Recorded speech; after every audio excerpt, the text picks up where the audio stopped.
6 மாதங்களாக தலைமறைவாக இருந்த மதன் காவல்துறையிடம் சிக்கியது எப்படி? காவல்துறையினர் சொல்லும் தகவலை இப்போது விரிவாக பார்க்கலாம்.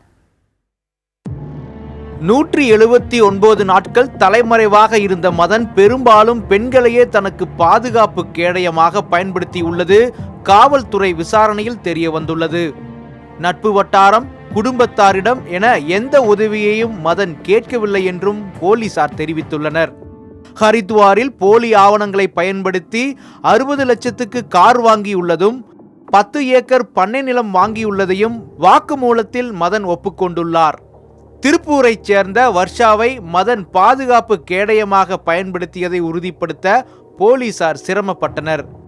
மதனின் நண்பர் சேகரை விசாரணை வளையத்திற்குள் கொண்டு வரும்போது போலீசாருக்கு மதன் ஹரித்வாரில் இருப்பதாக தகவல் கிடைத்தது. ஹரித்வாருக்கு சென்று பார்த்தபோது மதன் அங்கு இல்லை என்பதும் தெரிய வந்தது. இதையடுத்து சேகரை துருப்புச் சீட்டாக கொண்டு போலீசார் மதனின் இருப்பிடத்தை கண்டுபிடிக்க திட்டமிட்டார்கள். வாட்ஸ்அப்பில் பேசி வந்த மதன் செல்போனிற்கு சேகரின் செல்போனில் இருந்து SMS அனுப்பி மதனின் செல்போன் டவரை கண்டுபிடித்ததாக போலீசார் தெரிவித்துள்ளனர். மதன் தனது 2வது மனைவியின் உறவினரான வர்ஷாவின் திருப்பூரில் உள்ள வீட்டில் தலைமறைவாக இருப்பதை போலீசார் உறுதிப்படுத்தினர்.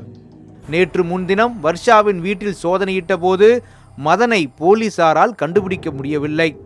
சோதனையின் போது கைப்பற்றப்பட்ட மதனின் செல்போனை கொண்டு வர்ஷாவிடம் விசாரணை நடத்திய போது வர்ஷா உண்மையை ஒப்புக்கொண்டதாக போலீசார் தெரிவித்துள்ளனர்.